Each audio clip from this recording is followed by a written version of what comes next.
আসসালামু আলাইকুম আরহামাতুল্লাহ। আলহামদুলিল্লাহি ওয়াহদা আসসালাতু ওয়াসসালামু আলা মান লা নাবিয়্যা বা'দা। আম্মা বা'দ, ফাআউযু বিল্লাহি মিনাশ শাইতানির রাজীম।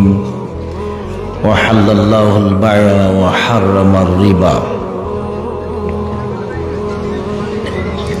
عن جابر رضي الله تعالى عنه قال لعن رسول الله صلى الله عليه وسلم آكل الربا وموكله وكاتبه وشاهديه وقال هم سواء رواه মুসলিম।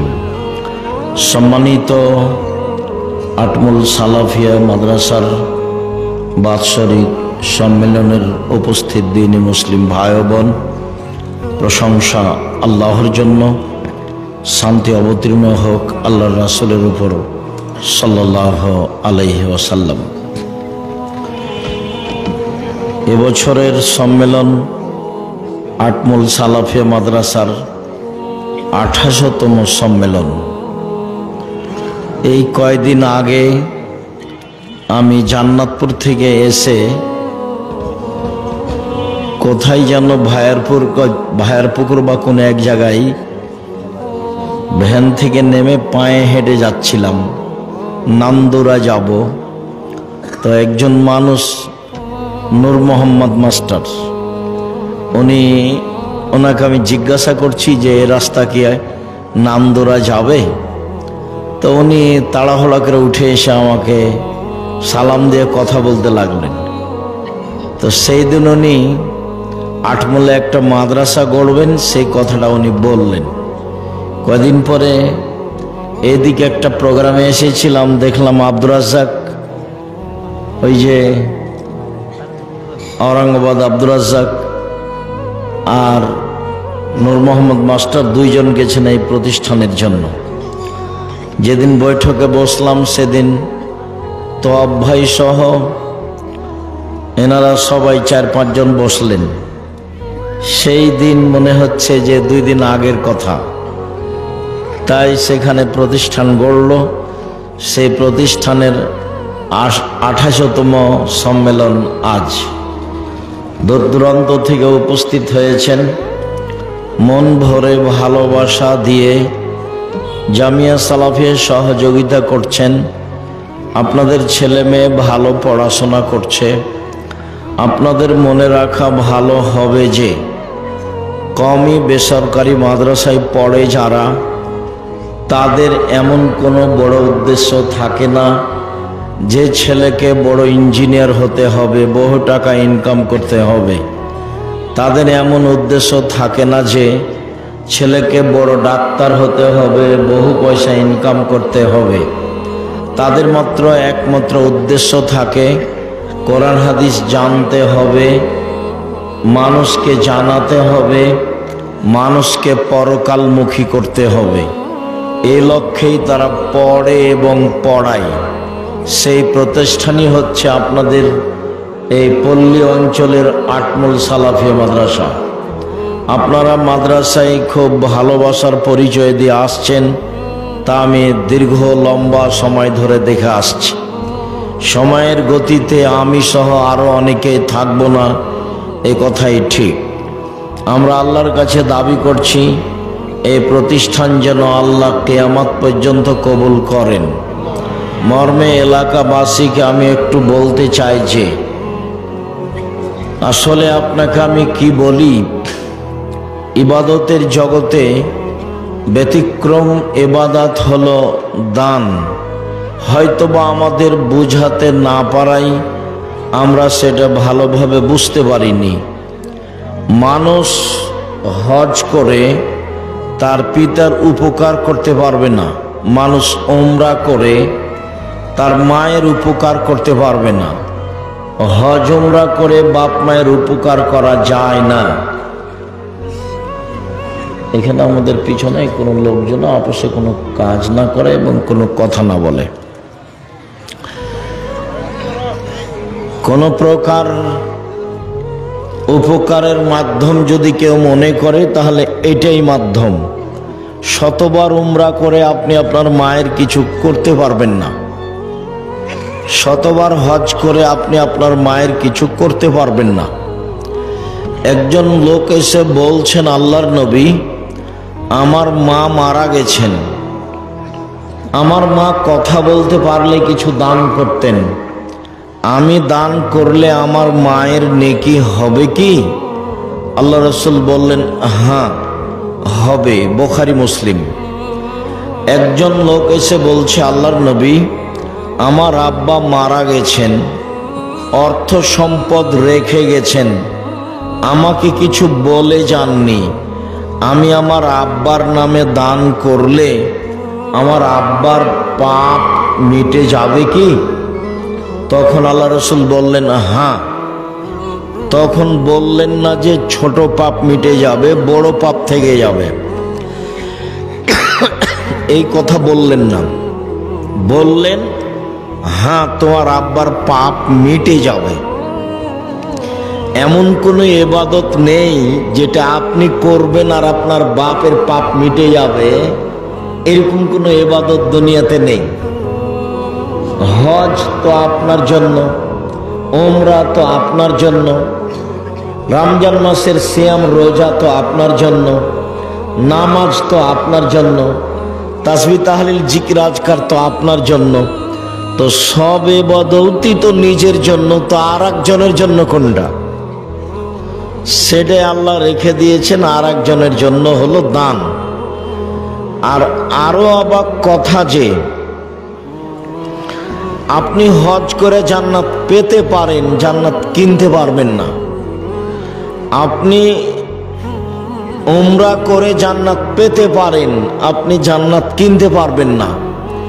আপনি রমজান মাসের সিয়াম রোজা থেকে জান্নাত পেতে পারেন, জান্নাত কিনতে পারবেন না। আপনি 5 ওয়াক্ত সালাত আদায় করে জান্নাত পেতে পারেন, জান্নাত কিনতে পারবেন না। জান্নাত কিনার একটাই পথ, সেটা হলো দান। আল্লাহ তাআলা বলছেন যে আমি তোমাদেরকে তোমার অর্থ সম্পদ এবং তোমাদের জানের বিনিময়ে, তোমাদের অর্থ সম্পদ এবং তোমাদের জানের বিনিময়ে আমি জান্নাত বিক্রি করে দিলাম। এ কথা আল্লাহ বলছে। তার মানে মানুষ টাকা দিয়ে জান্নাত কিনে নিতে পারে। তো এইটা এমন কেন? আর একটা কথা এর মধ্যে নিয়ে আসি, তাহলে আরো ভালো হবে এবং বুঝতে পারবো ঘটনাটা কি। উপার্জনের 4টা পথ আছে দুনিয়াতে। একটা পথ হলো দিন মজুরি, কামলা কিষান, সন্ধ্যার সময় টাকা শেষ। 2 হলো চাকরি, সাধারণত 25 দিনে টাকা শেষ হয়। 3 হলো জমি চাষ, সমান সমান না হয় লস। 4 হলো ব্যবসা। তখন রাসূল সাল্লাল্লাহু আলাইহি সাল্লাম বলছেন, পৃথিবীর মানুষ শোনো, সত্যবাদী বিশ্বস্ত ব্যবসায়ীরা নবীদের সাথে জান্নাতে থাকবে। এই কথাটা ধরে রাখেন, এই কথাটা স্পষ্ট করছে একটু পরে আবার ইনশাআল্লাহ।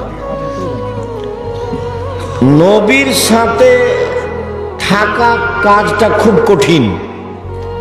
খুব ভালোভাবে মনে আছে, একজন সাহাবী রাসূলের সাথে ছিলেন।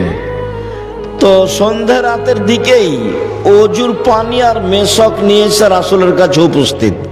আল্লাহ রাসূল, এই নেন অজুর পানি আর মেশক নেন। তো আল্লাহ রাসূল খুশি হয়ে বলছেন, সালমা শেতা, তোমার মনে যেটা চাই সেটাই চাও, আমি তোমাকে দিয়ে দেব। চাও, কিছু চাও, আমি তোমার কাজে খুব খুশি হয়েছি। তখন সাহাবী বলছেন, আসআলুকা মুরাফাতাকা ফিল জান্নাত, আমি আপনার সাথে জান্নাতে থাকতে চাই। তখন আল্লাহ রাসূল বলছেন, আওয়া গায়রা জালেক, না না, এটা নয়, এটা নয়, অন্য কিছু চাও। তখন সাহাবী বলছেন যে হুয়া যাকা, ওটাই চাই। তখন আল্লাহ রাসূল বলছেন যে আইনি আলা নাফসিক বিকাসরাতিস সুজুদ, আমি তোমাকে সরাসরি জান্নাতে নিয়ে থাকতে পারবো না, তুমি একটু বেশি সিজদা করে তাহাজ্জুদ পড়ে আমাকে সহযোগিতা করো, যাতে করে আমি তোমাকে নিয়ে থাকতে পারি। তুমি সহযোগিতা করো আমাকে। কে বলছেন এই কথা? পৃথিবীর সবচেয়ে বড় মানুষ, যিনি বিচারের মাঠে যা বলবেন সেটাই হবে। ইনি বলছেন যে তুমি আমাকে সাহায্য করো, আমি যে তোমাকে নিয়ে সাথে জান্নাতে থাকবো, তো তুমি আমাকে সাহায্য করো। কি করে সাহায্য করবা? তাহাজ্জুদ পড়ে। রাতে তাহাজ্জুদ পড়লে আমার সহযোগিতা করা হবে, তখন আমি তোমাকে জান্নাতের নিয়ে সাথে নিয়ে থাকতে পারবো। জান্নাতে রাসূলের সাথে থাকার একটা পথ। আর একটা সহজ পথ বলি। বাচ্চা,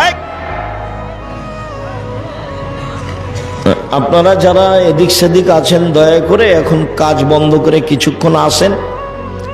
আমি আপনাদের জন্যই আসি, আজকেও এসেছি। আর আপনাদের সাথে কিছু কথা বলবো, আপনাদের কিছু না কিছু উপকার করবই করবো ইনশাআল্লাহ। আমি বুঝতে পারছি আব্দুল যা বক্তব্য শোনার তা তো শুনেছেনি। যেহেতু আব্দুল্লাহর বক্তব্য হয়ে গেছে, তো এখন খালি আমরা যেতে বাকি আছে। ঠিক আছে, যেহেতু আব্দুর রহিমের বক্তব্য হয়ে গেছে, কাজে এখন আমরা আছি, যেটাকে বলা হয় বোনাসে আছি, আসলে নেই। তো ভালো, আমি আপনাদেরকে অনুরোধ করি ওদের জন্য দোয়া করবেন, ওদের জন্য খিদমত আল্লাহ কবুল করেন, ওদেরকে যেন আল্লাহ মানুষের বদ নজর থেকে রক্ষা করেন, ওদের রুজিতে বিদ্যায় যেন আল্লাহ বরকত দান করেন, ওদের জন্য আল্লাহ সামাজিকভাবে নিরাপত্তা দেন। আমি আপনার ছেলে মেয়ের জন্য আন্তরিকভাবে দোয়া করি, আল্লাহ যেন আপনার ছেলে মেয়েকে আপনার একটা ভালো লক্ষ্য উদ্দেশ্যে পৌঁছে দেয়। উনি সর্বশক্তিমান, উনি পারেন। ওর নাম আজিজ, পরাক্রমশালী, করলে তার কেউ বিচার করতে পারবে না। উনি যদি কাল ফেরাউনকে ক্ষমা করে দেন, তো কেউ বলতে পারবে না হ্যাঁ ফেরাউনের ক্ষমা হবে, কেমনে ক্ষমা হয় দেখছি, এরকম কথা কেউ বলতে পারবে না। উনি সর্বশক্তিমান। আপনার ছেলে মেয়েকে আল্লাহ আপনার ভালো লক্ষ্য উদ্দেশ্যে পৌঁছে দেখে, এটাও আমি আন্তরিকভাবে আপনার জন্য দোয়া করি। বলছিলাম যে সহজ একটা পথ আছে নবীর সাথে থাকার। একটা তো পথ আলোচনা হয়েছে, আর একটা হলো রাসূল সাল্লাল্লাহু আলাইহি ওয়াসাল্লাম বলছেন কেউ যদি দুইটা মেয়ের লালন পালন করে, দুইটা মেয়েরকে যদি লালন পালন করে, তো সেই পিতা নবীর সাথে জান্নাতে এইভাবে থাকবে।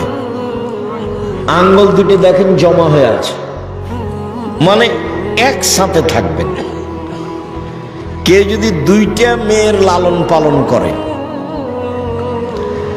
আর একবার বলেছেন কেউ যদি এতিম লালন পালন করে, এতিম, তো নবীর সাথেও থাকতে পাবে জান্নাতে, তবে এরকম একটু ফাঁকা। আর দুইটা মেয়ের যদি লালন পালন হয়, তাহলে এরকম 10টা ছেলে লালন পালন করলে এক নেকি হবে, এ কথা আল্লাহর নবী বলেননি। তবে লালন পালন করবেন কেন? জন্ম দিয়েছেন এই জন্য, ছেলে আপনার, দায়িত্ব আপনার। তাহলে আমরা আপাতত আজকের মতো নবীর সাথে থাকার 1 নাম্বার একটা সুযোগ পেলাম, যে বিশ্বস্ত সত্যবাদী ব্যবসায়ী, সৎ ভালো ব্যবসা।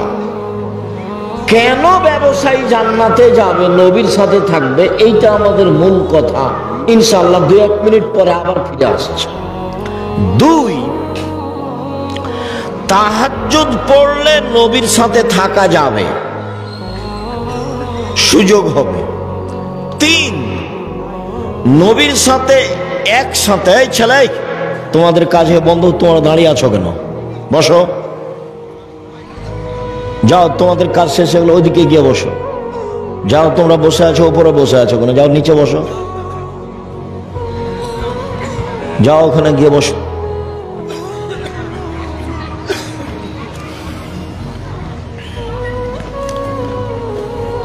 দুইটা মেয়ে লালন পালন করলে জান্নাতে নবীর সাথে এইভাবে থাকা যাবে। তাহলে 3, 4 হলো এতিম লালন পালন করলে নবীর সাথে জান্নাতে এইভাবে থাকা যাবে। বুঝা যায় না? মানে একসাথে নয়, পাশাপাশি। তো আমরা দুইটা জায়গায় দু একটা কথা বলি। তার প্রথম কথাটা বলি যে সত্যবাদী ব্যবসায়ী নবীদের সাথে জান্নাতে থাকবেন কেন, এইটার রহস্য কি। তো আরেকটা হাদিস পাশে শোনেন, আল্লাহ রাসূল বলছেন, দেখো ইয়া মাশারাত তুজ্জার, হে ব্যবসায়ীরা শোনো, ইন্নাল বায়া ইয়াহজুরুল কিযব ওয়াল হালাফ, নিশ্চয় ব্যবসায় কিছু মিথ্যা কথা চলে আসে, কিছু কসম চলে আসে। ফাসুবহু বিসাদাকা, দান করে ওটা মিটিয়ে দাও। তার মানে ব্যবসার একটা বড় দিক হলো দান। এবার আবার ফিরে যাই, দিন মজুরি, কিষান কামলা, যা রুজি উপার্জন হয় তা সেই দিনই শেষ। যারা চাকরি করে সাধারণ পোস্ত 25 দিনে শেষ হয়, 5 দিন ধার কর্জ করে চলে। আর যারা জমি চাষ তাদের লসে বা সমান সমান। তাহলে এরা কি ফকির মিসকিনকে দান করতে পারবে, সহযোগিতা করতে পারবে? করবে কি? নাই তো। মায়ে বলছে যে বেটা এই মাসে কিছু টাকা দিয়ে পাঠায়ো, বাড়িতে খুব প্রয়োজন। ঠিক আছে আম্মা, ইনশাল্লাহ চেষ্টা করব। তো এই মাসে এসে জিনিসের দাম বেড়ে গেছে, তো আহাল পরিবার নিয়ে ঢাকায় থাকে, মাসই তো যায়নি, এই মাসে আবার 20 দিনে টাকা শেষ হয়ে গেছে। তো মাকে টাকা কেমনে দিবে? বাপ মাকে টাকা দেওয়ার একটাই পথ, অসহায় মানুষকে সহযোগিতা করার একটাই পথ, সেটা হলো ব্যবসা। ব্যবসা করেই আপনি মানুষের সহযোগিতা করতে পারেন। যার কারণে আমি বলেছি চকলেটের ব্যবসা। আমি চকলেটের ব্যবসা করতে বলিনি, আমি চকলেটের ব্যবসা মানে বলেছি সবচেয়ে কম পয়সার ব্যবসা, যাতে করে লোন নেওয়া না লাগে। লোন নিলে, ঋণ নিলে, ব্যাংকের টাকা উঠালে আপনার জানাজাই হবে না। যাদের লোন থেকে গেছে, মরে গেছে, ওদের যারা জানাজা করেছে তারা ভুল করেছে, ওদের জানাজাই হবে না। শহীদ হয়ে গেলে সব পাপ ক্ষমা হয়, কিন্তু ঋণের টাকা ক্ষমা হয় না। আল্লাহর নবী সালাম ফিরার পূর্বে, প্রত্যেক সালাতে সালাম ফিরার পূর্বে একটা দোয়া পড়তেন, যার নাম দোয়ায়ে মাসুরা। তার শেষ অংশ, তার শেষ অংশের শেষে আছে আল্লাহুম্মা ইন্নী আউযু বিকা মিনাল মা'সি ওয়াল মাগরাম। আল্লাহ, তোমার কাছে বাঁচতে চাই বড় পাপ হতে, তোমার কাছে বাঁচতে চাই ঋণ কর্জ হতে, তোমার কাছে বাঁচতে চাই বড় পাপ হতে, তোমার কাছে বাঁচতে চাই ঋণ কর্জ হতে। আল্লাহর নবী দিন রাত কথা বলতেন। সেখানে আপনি ব্যাংক থেকে কোটি কোটি টাকা উঠিয়ে ব্যবসা করতে গেলেন কেন? কে বুদ্ধি দিল? ভুল হিসাব। বলছিলাম ব্যবসায় একটা পথ, আপনি অসহায় মানুষকে সহযোগিতা করতে পারেন। আর আপনি ব্যবসা করবেন এই জন্য যে আমি অসহায় মানুষের পাশে দাঁড়ানোর জন্য ব্যবসা করছি, সরকারকে উঠাবো আর বসাবো সেই জন্য নয়। আমি ব্যবসা করছি জান্নাত কিনে নেওয়ার জন্য। আমি জান্নাত আসলে পেতে চাচ্ছি না, আমি জান্নাত কিনতে চাচ্ছি, এই জন্য ব্যবসা করব।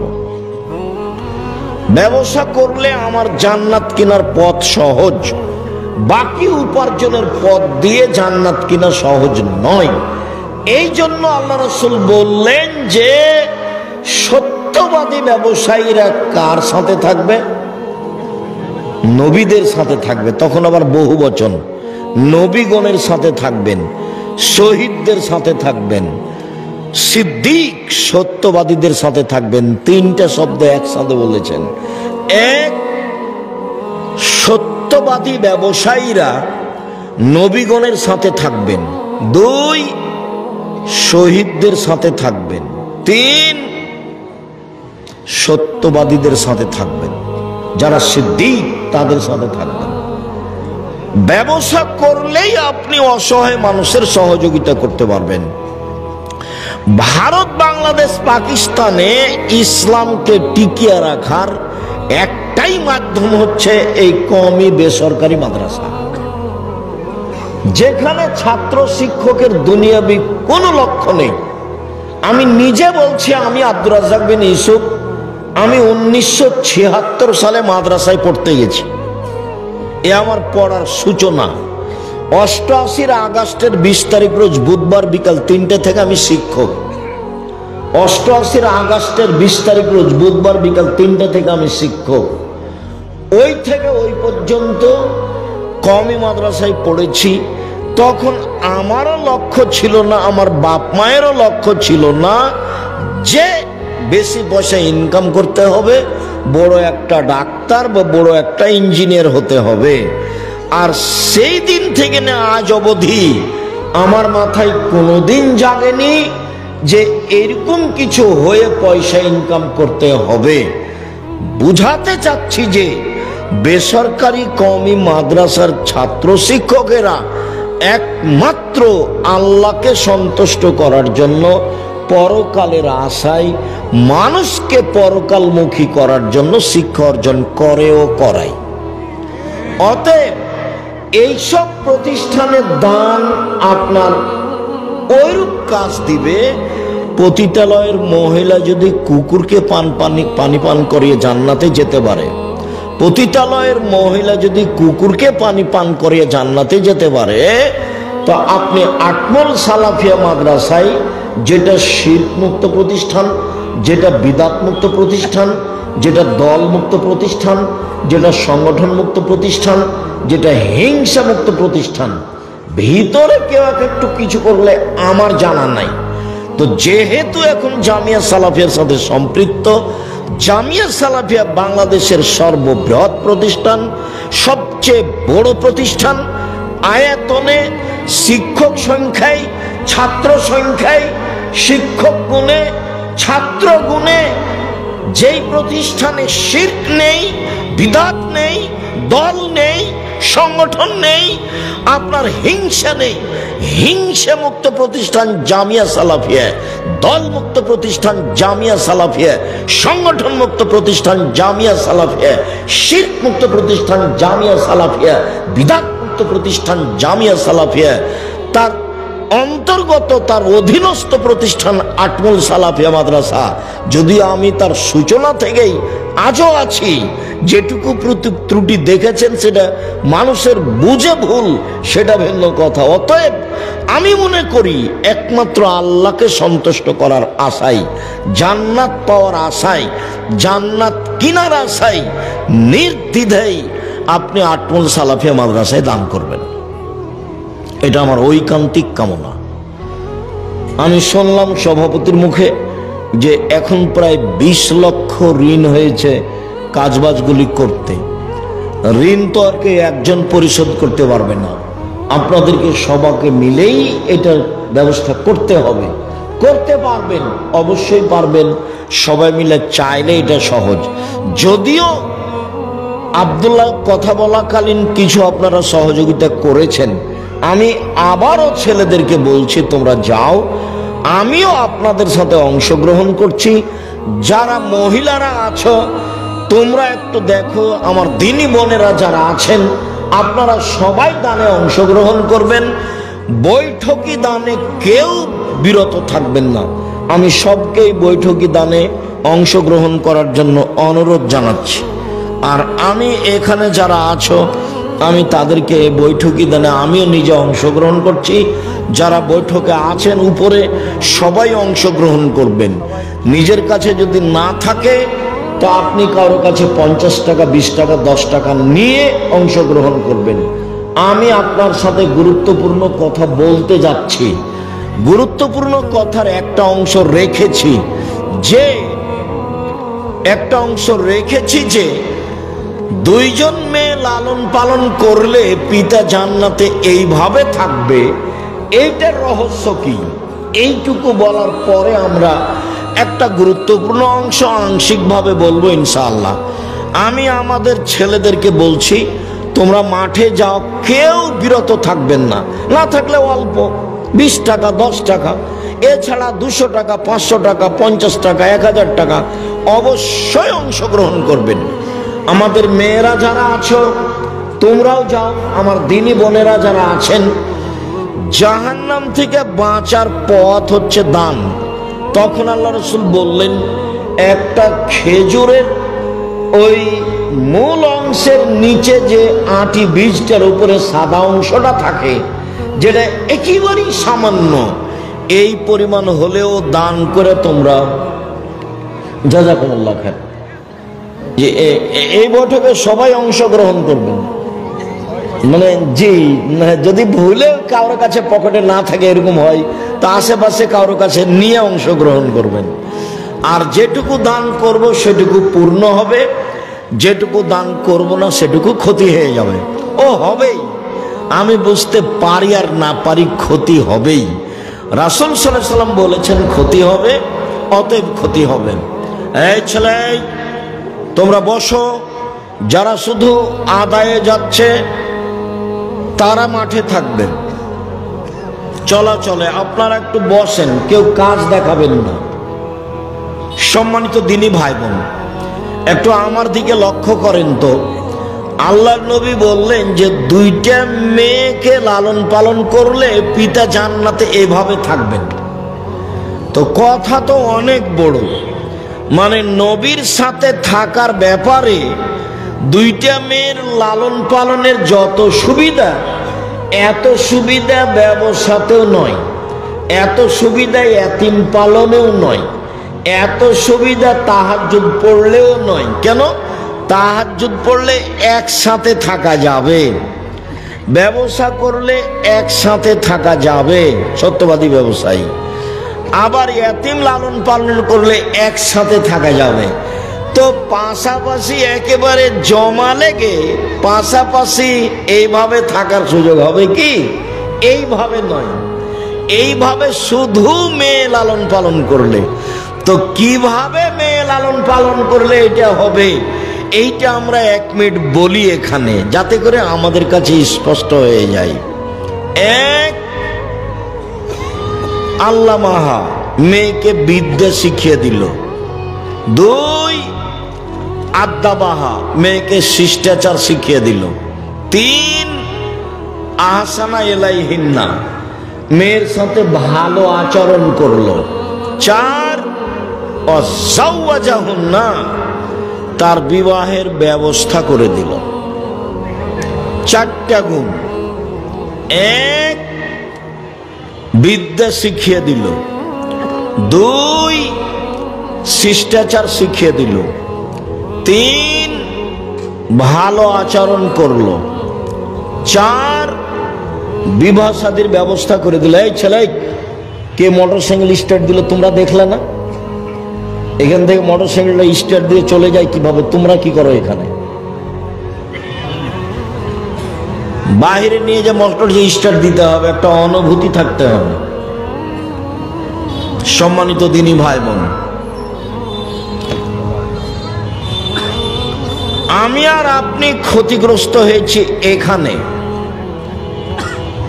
বিদ্যা শিখিয়ে দিল বটে, কিন্তু শিষ্টাচার শিখাতে পেরেছে কি? নখে নেল পালিশ আছে, এইটা কি শিষ্টাচার হলো? নখটা বড় আছে, এইটা কি শিষ্টাচার হলো? ভুরু তুলে চিকন করা আছে, এইটা কি শিষ্টাচার হলো? দাঁত ছিলে সমান করা আছে, ফাঁকা ফাঁকা করা আছে, এইটা কি শিষ্টাচার হলো? পরচুলা দিয়ে খোপা বড় করা আছে, এইটা কি শিষ্টাচার হলো? শিষ্টাচার তো এটা ইহুদি খ্রিস্টানের, তাহলে পিতা শিষ্টাচার শিখালো কি যার কারণে রাসূলের সাথে জান্নাতে এভাবে থাকা যাবে? সম্মানিত দিনী ভাই বোন, বলছিলাম আজকের সংক্ষিপ্ত কথা, সুদ। পাপের জগতে যে সব পাপের সরাসরি জাহান্নাম ঘোষণা হয়েছে তার একটি বড় পাপ হচ্ছে সুদ। রাসূল সাল্লাল্লাহু আলাইহি সাল্লাম বলেন 7 শ্রেণীর মানুষ জাহান্নামে যাবে। 1, শিরক করে যে। 2, মানুষকে হত্যা করে যে। 3, সুদ খায় যে। 4, এতিমের সম্পদ খায় যে। 5, বাপ মাকে মানে না যে। 6, মিথ্যা সাক্ষী দেয় যে। 7, সন্তানকে হত্যা করে খাদ্যের ভয়ে যে। এরা সবাই জাহান্নামে যাবে। যাদের জাহান্নামের কথা আল্লাহ রাসূল হুবাহু সরাসরি উল্লেখ করেছেন। সম্মানিত দিনী ভাই বোন, পাপের জগতে যেগুলো সবচেয়ে বড় পাপ সিরিয়াল রয়েছে, তার একটি বড় পাপ হলো সুদ। উল্লেখ্য যে সুদের জন্য যে ভাষা আল্লাহর নবী উল্লেখ করেছেন, পৃথিবীর কোনো পাপের জন্য আল্লাহ ওইরকম ভাষা উল্লেখ করেননি। পাপ তার চেয়ে বড় আছে, কিন্তু ভাষা এমন নয়। রাসূল সাল্লাল্লাহু আলাইহি সাল্লাম বলছেন, মাই ইয়াকুলু দিরহাম রিবা ওয়া ইয়ালাম আসাদ্দু মিন সিত্তাতি ওয়া সালাসিনা জিনিয়া। কেউ যদি জেনে শুনে 1 টাকা সুদ খায়, 36 বার জেনা করে যত পাপ হবে, 1 টাকা সুদ খেলে তার চেয়ে বেশি পাপ হবে। এই ছেলে এটা বাদাম নিয়ে ভিতরে যাচ্ছে কেন?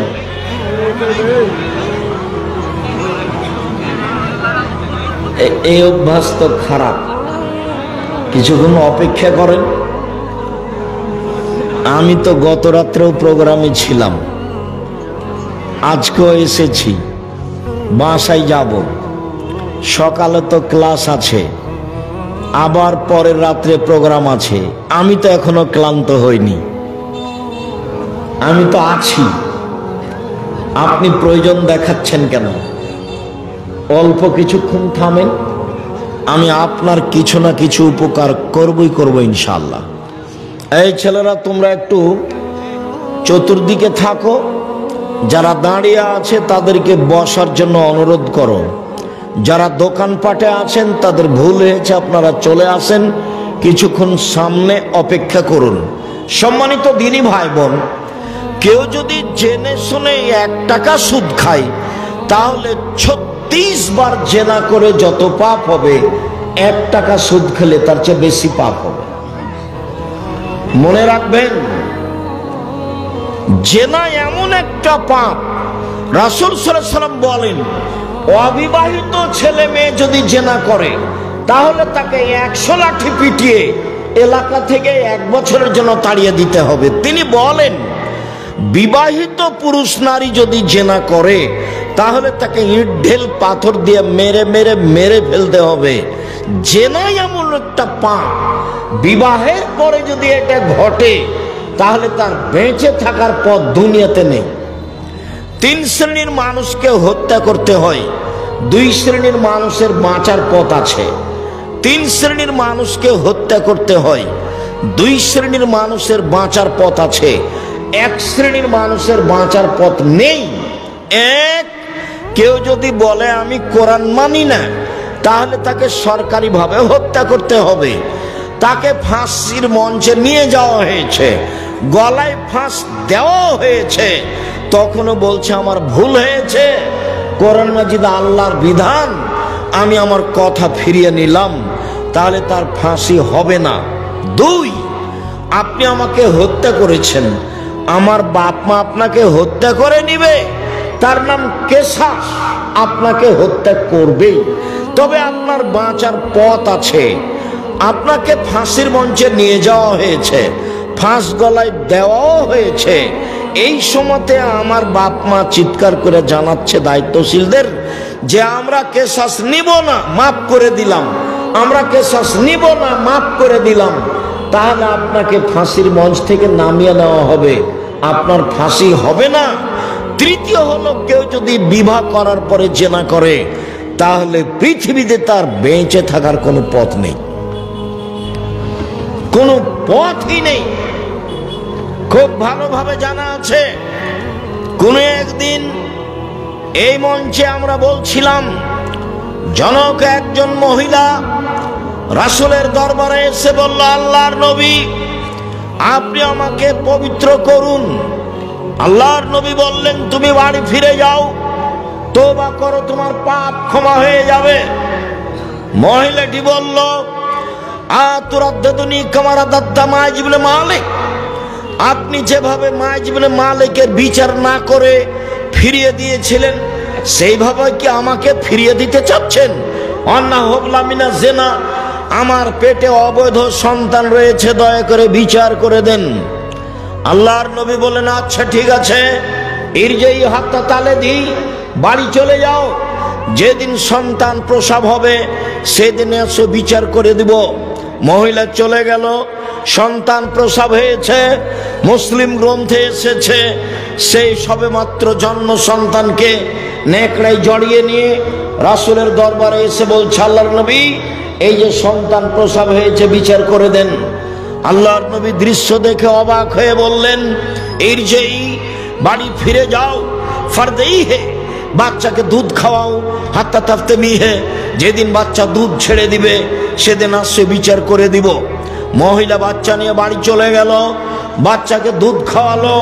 2 বছর পরে বাচ্চা নিয়ে বিচারালয়ে উপস্থিত, তখন বাচ্চার হাতে এক টুকরা রুটি রয়েছে, এই রুটি প্রমাণ করে বাচ্চা খাদ্য খেতে পারে। আল্লাহর নবী বাচ্চাটাকে একজন মানুষের হাতে সমর্পণ করলেন, যাও তুমি বাচ্চাটা লালন পালন করো। তিনি বললেন, সঙ্গী সাথী এই যাবো বেহা, তোমরা একে মাঠে নিয়ে যাও, ওয়াহফিরুল্লাহ আলা সাদরিহা, তার জন্য বুক পর্যন্ত একটা গর্ত খোঁড়ো, সুম্মার জেমুহা, গর্ত খোঁড়ে বুক পর্যন্ত মাটিতে পুঁতে দিয়ে চতুর্দিক থেকে ইট ঢেল পাথর বেড়ে তাকে দুনিয়া থেকে বিদায় করো। সাহাবীগণ বলেন, আমরা তাকে মাঠে নিয়ে গেলাম, গর্ত খুঁড়ে বুক পর্যন্ত মাটিতে পুঁতে দিলাম, চতুর্দিক থেকে ইট ঢেল পাথর মারতে লাগলাম। খালিদ বিন ওয়ালিদ বলেন, আমি একটা পাথর তার মুখের উপরে মারলাম, পাথর মুখে লেগে মুখ ফেটে রক্ত ছিটে খালিদের গায়ে লাগলো। ফাসবাহা, খালিদ গালি দিয়ে বসলেন। খালিদ আল্লাহর নবী বললেন, মাহলে খালিদ, খালিদ থামো, তুমি একে গালি দিও না। এ মহিলা আল্লাহর দরবারে এত তওবা করেছে, এই অপরাধের জন্য আল্লাহর কাছে এত ক্ষমা ভিক্ষা চেয়েছে। বড় থেকে বড় পাপী যদি এরকম ক্ষমা চাই তাহলে তার পাপ ক্ষমা হয়ে যাবে। খালিদ, খালিদ শোনো, মদিনার যত মানুষ রয়েছে সবাকেই যদি এই মহিলার তওবা ভাগ করে দেওয়া হয় সবার পাপ ক্ষমা হয়ে যাবে। এই মহিলা আল্লাহর দরবারে এরকম তওবা করেছে, ওকে গালি দিও না খালিদ। ইট ঢেল পাথর দিয়ে তাকে হত্যা করা হলো। আল্লাহর নবী তার জানাজা করলেন, কাফন দাফন করলেন। তিনি ঘোষণা দিলেন তার তওবা কবুল হয়েছে, তার পাপ ক্ষমা হয়ে গেছে। তিনি জানাজা করলেন মানে তার পাপ ক্ষমা হয়ে গেছে। তিনি কাফন দাফন করলেন মানে তার পাপ ক্ষমা হয়ে গেছে। পৃথিবীর সবচেয়ে বড় মানুষ এই কথাটা বলতে পারলেন না, ঠিক আছে যাও, তোমার পাপ ক্ষমা হয়ে গেছে, তোমার বিচার হবে না, এই কথা তিনি বলতে পারলেন না। মুহাম্মদ সাল্লাল্লাহু আলাইহি সাল্লাম শরীয়তের কাছে নিজেই জিম্মি। মানে বলতে চাইছে, আপনাকে বিবাহ করার পরে কেউ যদি জেনায় লিপ্ত হয় তাহলে তার পৃথিবীতে বেঁচে থাকার কোনো সুযোগ নেই। শুনুন, সুদের পাপকে আল্লাহ রাসূল বলছেন, কেউ যদি জেনে শুনে 1 টাকা সুদ খায়, 36 বার জেনা করে যত পাপ হবে, 1 টাকা সুদ খেলে তার চেয়ে বেশি পাপ হবে। এবার আপনি বোঝেন সুদের পাপ কি জিনিস। পৃথিবীতে পাপ আছে শিরক করা, ভাষা এরকম নয়। পৃথিবীতে পাপ আছে মহাপাপ, বাপ মায়ের অবাধ্য চলা, ভাষা এমন নয়। পৃথিবীতে মহাপাপ রয়েছে মিথ্যা সাক্ষী দেওয়া।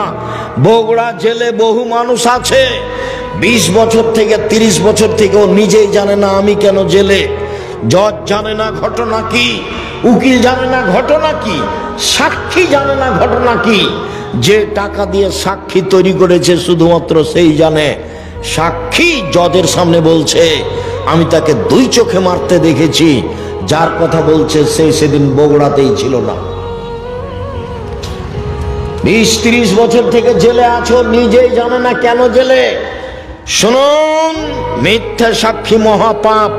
এরপরেও ভাষা এমন নয়। সম্মানিত দিনী ভাই বোন, মানুষকে হত্যা করা মহাপাপ, এরপরেও ভাষা এমন নয়। সুদ খাওয়া এক অবাক পাপ, যে তার ভাষা হলো কে যদি 1 টাকা সুদ খায় 36 বার জেনা করে যত পাপ হবে, 1 টাকা সুদ খেলে তার চেয়ে বেশি পাপ হবে। কি দিয়ে বুঝায় আপনাকে আমি সুদ কি জিনিস?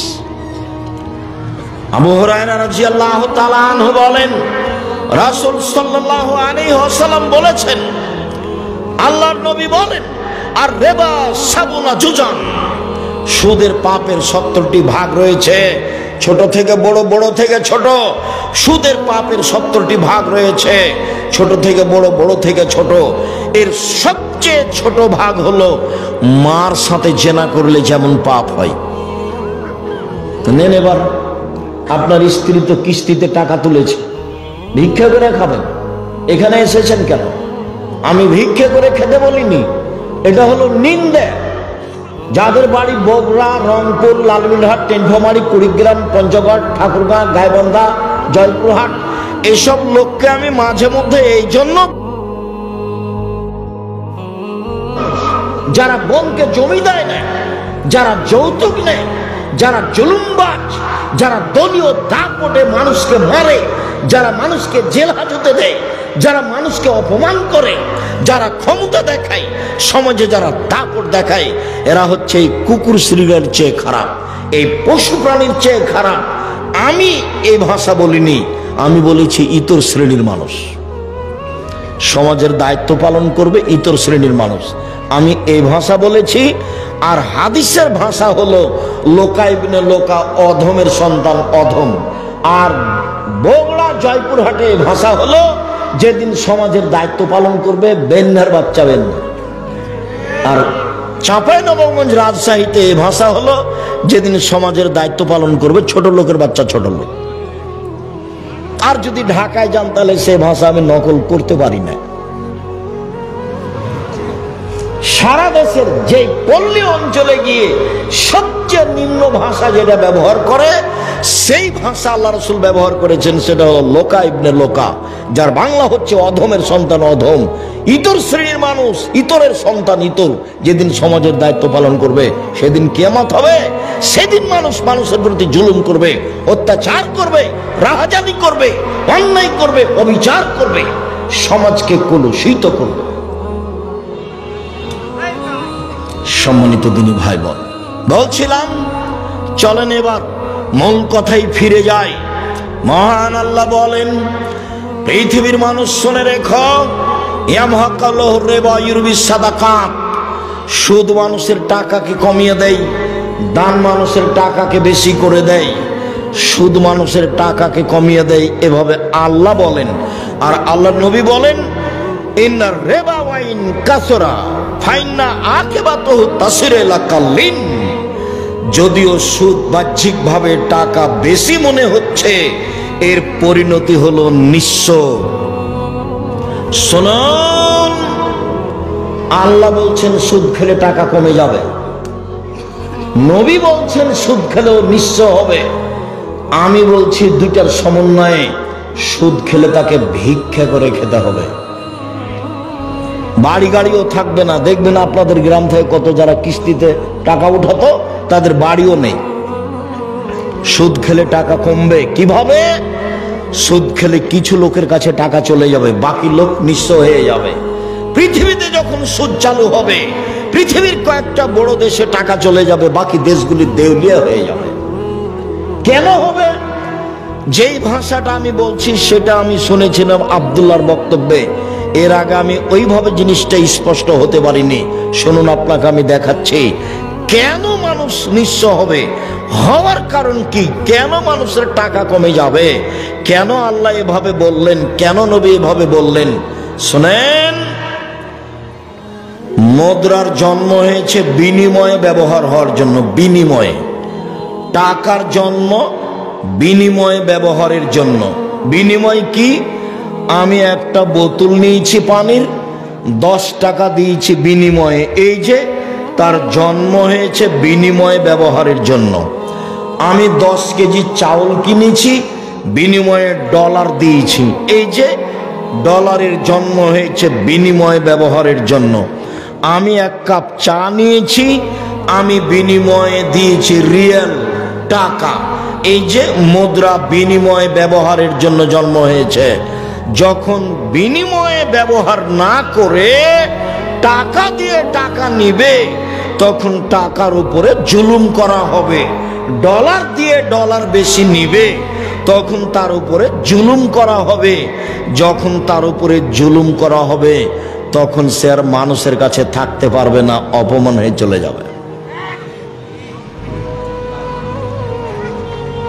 আমার বাম দিকে যিনি বসে আছেন, তাকে সম্মানী মানুষ মনে করে এখানে বসানো হয়েছে। এখন নিয়ে এসে যদি সামনে মাটির নিচে বসানো হয়, তাহলে তো উনি মনে করবেন যে আমাকে অপমান করা হলো। তাহলে তো উনি তাড়াহুড়া করে এখান থেকে যাওয়ার চেষ্টা করবেন। কেন? উনি বুঝবেন যে আমাকে সম্মান করা হয়নি। আপনাকে যদি নিয়ে এসে অন্য জায়গাতে বসানো হয়, যে এখানে দুর্গন্ধ, তখন আপনি মনে করবেন যে আমাকে অপমান করা হয়েছে। তখন কি আপনি থাকতে পারবেন? তখন আপনি চলে যাবেন।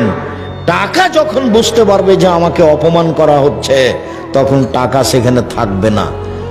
সুদ মানে তাকে অপমান করা হয়েছে, যেই জন্য টাকার জন্ম, সেইভাবে তাকে রাখা হয়নি।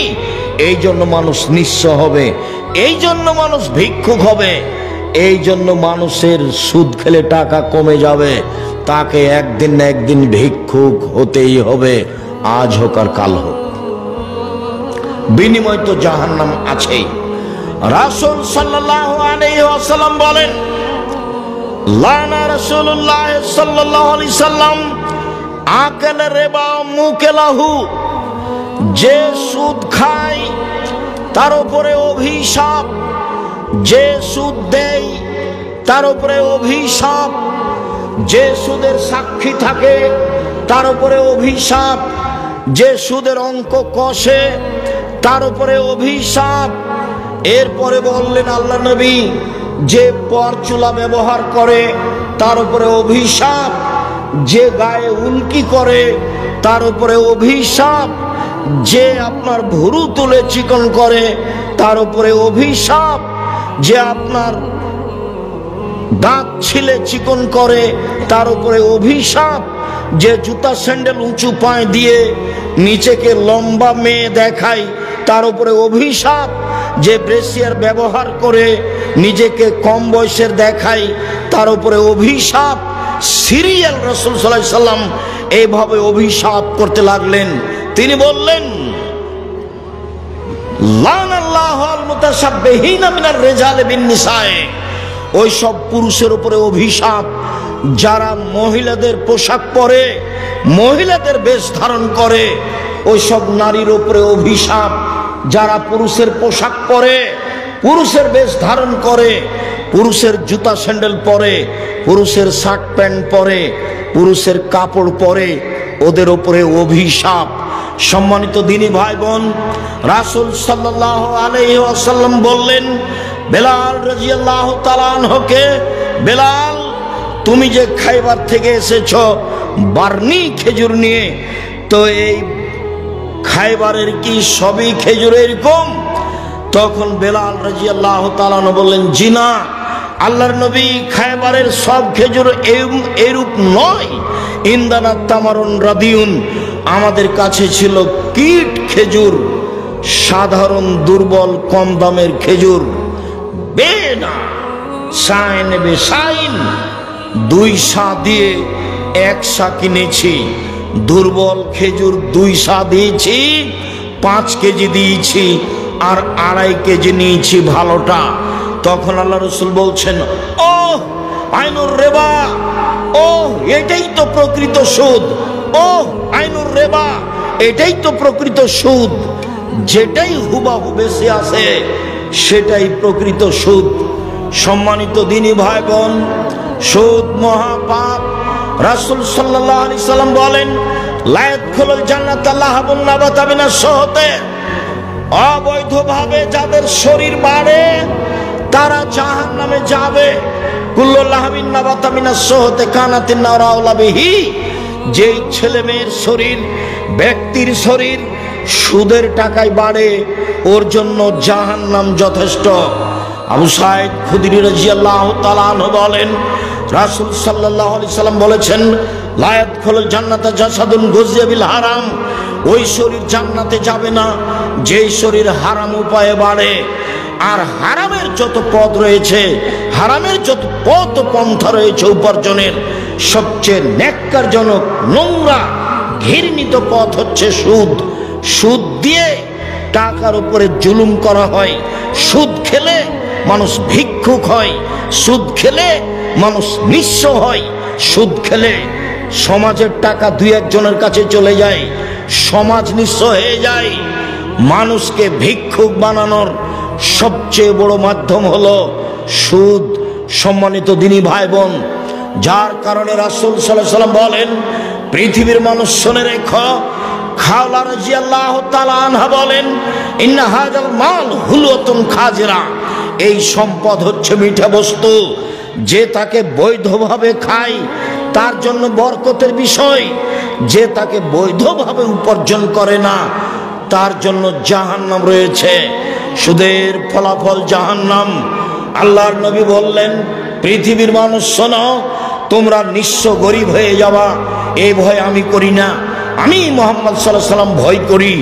তোমরা পয়সা উপার্জনের প্রতিযোগিতায় নেমে যাবা, যেমন ভাবে পূর্বের লোক নেমেছিল, চিন্তা ভাবনা ছাড়াই অপ্রয়োজনীয় ভাবে, অবৈধভাবে পয়সা উপার্জন করবে। তোমাদেরকে পয়সা ধ্বংস করে দিবে, যেমন ভাবে পূর্বের মানুষকে ধ্বংস করেছে। একবার আল্লাহ রাসূল বলছেন, বসাতাত আলাইকুমুদ দুনিয়া কামা বসাতাত মান কানা কাবলাকুম, পৃথিবী তোমাদেরকে এইভাবে তুলে ধরা হবে। দেখো টাকার টাকা, কত কলা কৌশল, কত নিয়ম, কত ইন্স্যুরেন্স, কত পথ পন্থা টাকা উপার্জন